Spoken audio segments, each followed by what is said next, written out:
Bismillahirrahmanirrahim.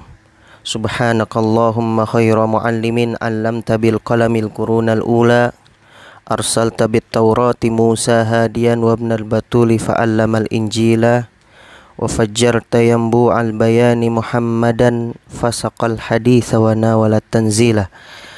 Alhamdulillah, kita bertemu lagi setelah kita bertemu kemarin telah menjelaskan bahwasanya di situ pembukaan ya atau mabadi asyrah, kemudian dijelaskan kitab-kitab maroji, kemudian dijelaskan mustalahat-mustalahat, yaitu ada rawi, ada muhaddis dan lain sebagainya, telah kita bahas di pertemuan sebelumnya. Sekarang saya akan membahas tentang taksim al-hadis min haitsul qabuli warad. Jadi hadis itu terbagi menjadi dua, ada dari segi qabul atau diterima, atau dari segi rad atau tidak diterima. Ya. Ulama Islam sejak dahulu sampai saat ini sudah benar-benar memperhatikan untuk memisahkan antara hadis sahih dan hadis dhaif, yang mana hadis adalah sumber kedua setelah Al-Qur'anul Karim. Makanya ulama benar-benar memperhatikan itu. Thayyib. Ulama membagi hadis itu al-qabul wal mardud ya. Hadis itu terbagi daripada diterima atau ditolak ya. Nah, di sini ada dhawabit atau syarat-syarat hadis yang masuk kepada makbul atau qabul ya. Hadis makbul itu sebenarnya terbagi menjadi dua ya, ada hadis sahih, ada hadis hasan ya. Nanti hadis rad itu masuknya ke dhaif ya. Hadis makbul itu terbagi menjadi dua, sahih dan hasan. Kemudian di situ kalau dilihat di bagannya, hadis sahih itu terbagi menjadi dua, ada sahih li dzatihi, ada sahih li ghairihi. Kemudian hadis hasan juga terbagi menjadi dua, hasan li dzatihi, hasan li ghairihi. Taib. Untuk penjelasan apa itu li dzati atau li ghairihi akan ada di pembahasan selanjutnya ya. Dan tidak terlalu lama. Taib. Kemudian di sini ada dhawabit syarat qabul ya. Di antara lainnya, pertama itu adalah ittisalul isnad ya, sanadnya harus nyambung ya. Kemudian kedua ada latur ruwat atau rawinya adil. Nanti akan dijelaskan secara singkat di setelahnya apa itu adalah atau adil.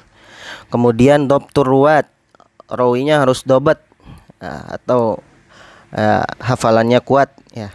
Kemudian 4 as-salamah minasyudzuz, kemudian as-salamah minal illah. Adapun syudzuz dan illah nanti akan dijelaskan setelah ini ya. Kemudian apakah yang dimaksud ittisalul isnad? Yang dimaksud ittisalul isnad ini ayyakuna kullu rawin fil isnad qad tahammalal hadis amman fawqahu mubasyarah bitariq min turuqit tahammul. Jadi ittisal isnad ini, para perawi hadis ini telah memegang atau menghafal hadis daripada yang di atasnya. Contohnya Imam Malik telah menghafal hadis dari Imam Nafi' ya, atau menerima sanadnya juga dari Imam Nafi'. Imam Nafi' mengambil sanad juga atau menghafal hadis juga dari Ibnu Umar, seperti itu. Itu ittisalul isnad ya. Artinya satu zaman juga ya mereka dan bertemu juga, seperti itu. Kemudian di sini kan ada lagi membahas ittisalul isnad ya. Kemudian kembali ke syartur rawi atau syarat periwayat hadis. Bagaimana syarat si periwayat hadis ini diterima hadisnya atau enggak? Ini ada syaratnya. Pertama itu ayakuna adlan, harus adil. Nah, apakah itu adlan? Menurut bahasa, adlan itu adalah diddul jur atau lawan kata daripada lawan kata daripada jur atau jelek ya. Diddul jur atau jahat ya. Berarti perawinya ini baik ya. Atau bisa juga mutawasit fil umur min ghairi ifrat fi tarafai ziyadah wan nuqsan. Atau dalam segala sesuatu itu dia tidak condong ke kanan, tidak condong ke kiri ya. Artinya mutawasit ya. Dalam ayat Quran wa kadzalika ja'alnakum ummatan wasata.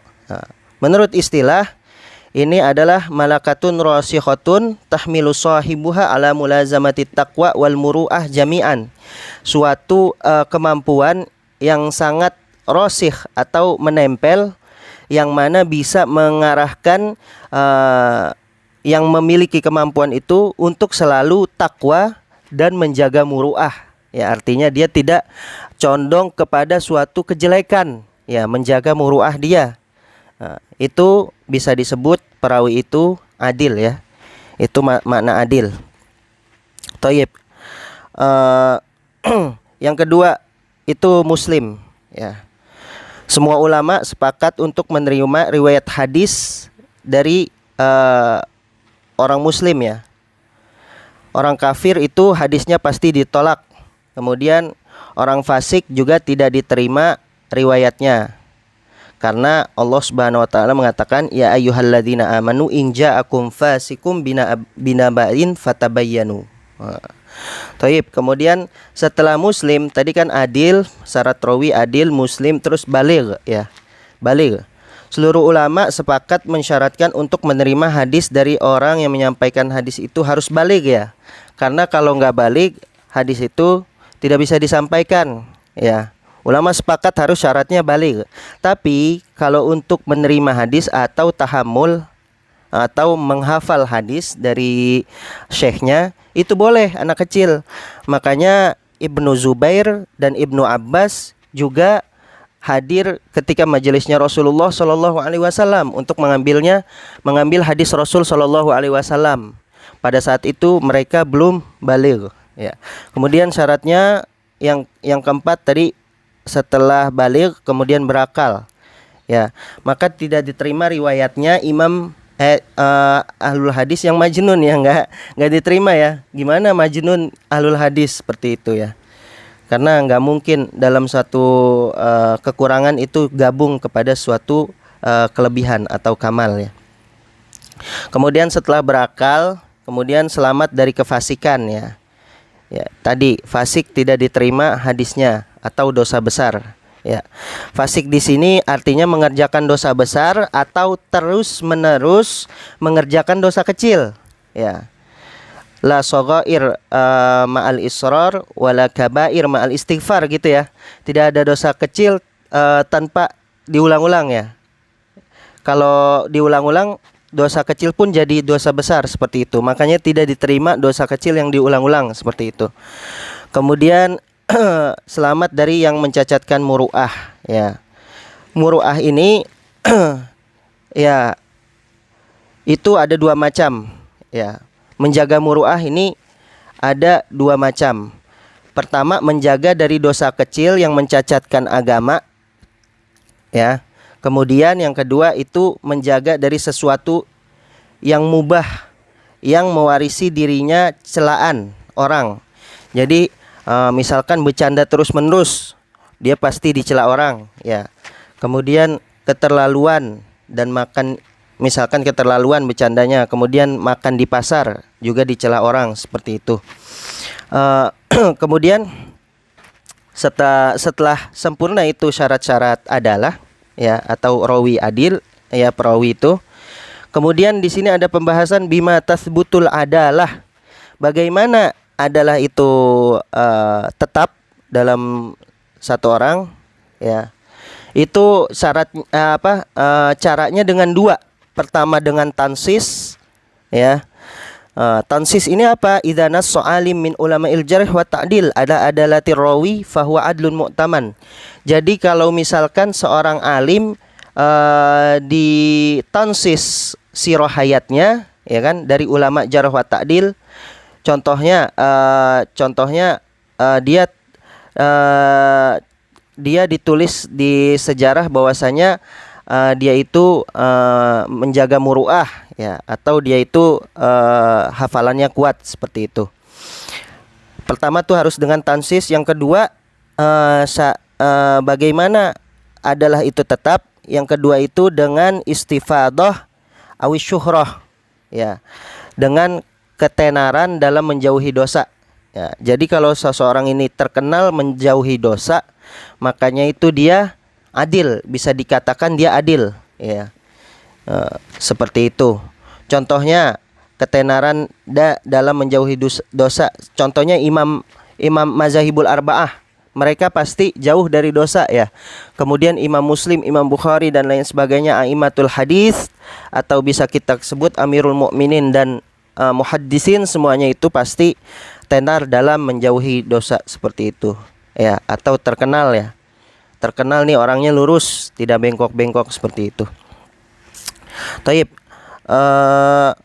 Tadi kita alhamdulillah setelah membahas ittisalul isnad, ya, kemudian adalah turwat. Sekarang masuk ke tiga, ya, yaitu dhabtur rawi, atau bisa kita sebut ad-dhabt, ya. Ad-dhabt ini adalah terbagi menjadi dua, ya. Bagaimana mengetahui dhabt? Dhabt ini terbagi menjadi dua. Ada dhabtus shadr, ada dhabtul kitab, ya. Lalu apa itu dhabtus shadr? Dhabtus shadr ini ayyahfadhur rawil hadis an syaikhihi haitsu yatamakkan min istihdaril hadis matasya. Jadi perawi ini hafal hadis dari syekhnya, ya, sekiranya dia ketika ingin mengeluarkan hadis itu dia langsung, enggak gitu, ya. Dia langsung hafal seperti itu. Ini istihdar hadis langsung, ya. Dia berarti bisa disebut ad-dhabt atau dhabtus shadr. Kemudian dhabtul kitab. Dhabtul kitab ini ayusajjila rawi al-hadis an syaikhihi fi kitabihi wa yadau fi makanin amnin minat tahrif, yaitu mentasjil atau menulis siapa perawi hadis ini, hadis yang diriwayatkan dari syekhnya. Kemudian dia bisa menjaganya dan menaruh di tempat yang aman, sekiranya tidak bisa seseorang itu untuk mentahrif hadis ini atau mencacati hadis ini, seperti itu, atau merubah-rubah hadis ini. Taib. Kemudian dhabt itu sebenarnya ada 3 martabat. Pertama, tamud dhabt, ya. Tamud dhabt, dhabatnya itu sempurna, ya, atau menjaganya itu sempurna, baik secara hafalan atau secara kitabah, ya, atau penulisan, ya. Nah, kalau tamud dhabt berarti hadisnya ini adalah hadis sahih. Kemudian martabat kedua itu ada khifatud dhabt. Derajat kedua dari dhabt itu ada khifatud dhabt, ya.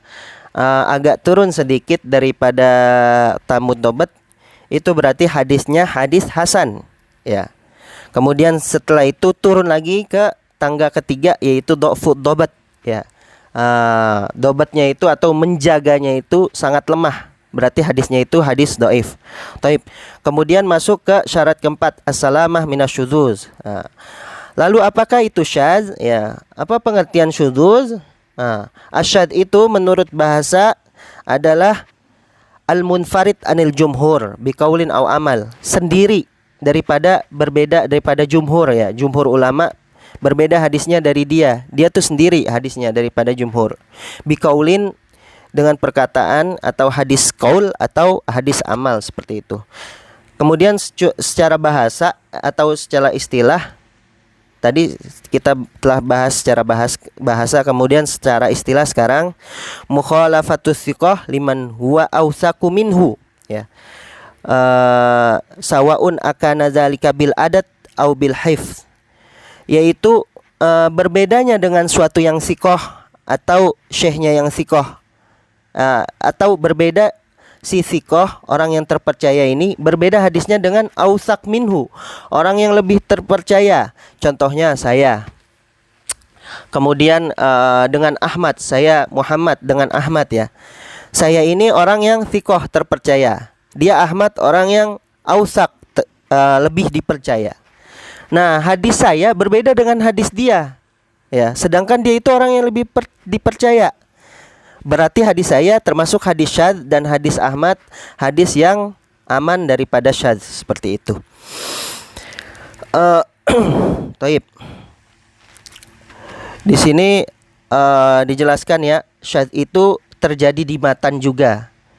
Kemudian di sanad juga terjadi, ya.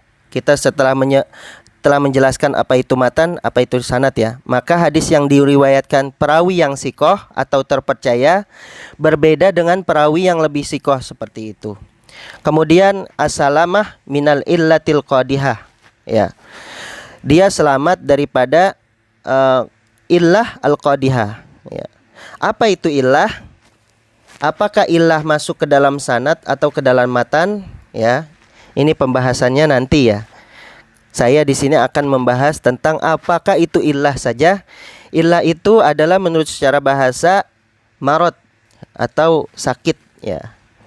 Alla ya'illu wa'talla ay marido ya, atau sakit ya. Kemudian secara istilahan huwal aibu fil hadis yamna'ul minal ihtijaji bihi. Suatu aib dalam hadis ya yang mana melarang daripada ihtijaj, mengambil hujjah dari hadis tersebut ya. Seperti meriwayatkan hadis marfu dalam satu hadis ya. Kemudian diriwayatkan juga dalam hadis mauquf. Sedang hadis mauquf itu sanadnya lebih kuat, maka tidak bisa hadis yang marfu itu disandarkan ke perkataan Nabi Muhammad SAW ya. Atau hadis mauquf itu kan yang disandarkan kepada sahabat. Kemudian hadis marfu itu yang disandarkan kepada Nabi atau Nabi yang mengatakan. Hadis mauquf sahabat yang mengatakan ya, telah kita jelaskan di situ. Kemudian hadisnya yang dikatakan sahabat ini sama dengan hadisnya yang dikatakan Nabi, ya kan? Kemudian sanadnya lebih kuat yang sahabat, ya, yang dikatakan sahabat.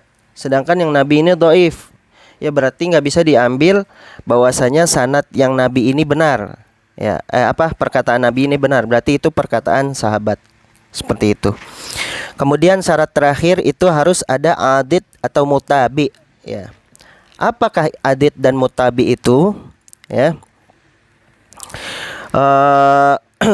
Kita sudah mendengar ya sebelumnya bahwasanya hadis hasan itu terbagi menjadi dua ya, lidzatihi dan lighairihi ya. Kemudian perlu diketahui bahwa hadis hasan lighairihi masuk dalam hadis makbul ya. Hadis hasan lighairihi itu sebenarnya hadis makbul sebelumnya. Kemudian di situ karena ada mutabi atau penguat ya, bisa kita sebut penguat, makanya hadis yang semulanya hadis dhaif karena ada penguat naik derajat kepada hasan li ghairihi ya, seperti itu.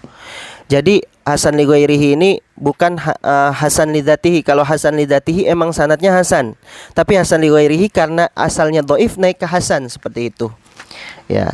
Tadi belum dijelaskan bahwasanya mutabi itu apa. Mutabi itu menurut secara bahasa lughatan at-taqwiyah awil muawanah, atau penguat atau penunjang ya, seperti itu, penunjang atau penolong dalam mengangkat suatu hadis ya. Secara bahasa istilahan maji'ul hadis bi isnadin akhar min wajhin akhar. Adanya hadis dari sanad lain atau dari hadis yang lain yang mana yujibiru ma fil isnadil awal min dha'fin wa qusurin yartaki bil hadis min darajatin ila darajatil a'la. Yang semulanya hadis awalnya itu dhaif, kemudian karena ada hadis lain yang menguatkan dari segi sanadnya, maka dia naik daripada derajat dhaif kepada derajat a'la ya, derajat yang lebih tinggi, yaitu hasan li ghairihi, seperti itu. Jadi kalau hadis yang sanadnya dhaif atau terputus, tidak sedangkan sanadnya itu tidak tertuduh rijalnya dengan suatu yang kebohongan atau dia terkenal dengan kebohongan, maka dia bisa naik dari hadis dhaif kepada hadis hasan li ghairihi, seperti itu. Mungkin pembahasan ini saya cukupkan sekian. Tadi kita telah menyebutkan ya taksim hadis min haitsul qabul warad, kemudian dhawabit syarat-syaratnya ya, syarat-syarat rawi juga kita sebutkan tadi, syarat rawi biar diterima, terus syarat-syarat hadis makbul telah disebutkan tadi ya. Alhamdulillah. Adapun pembahasan selanjutnya itu adalah hadis sahih yang akan kita bahas di pertemuan selanjutnya. Kurang lebihnya mohon maaf. Assalamualaikum warahmatullahi taala wabarakatuh.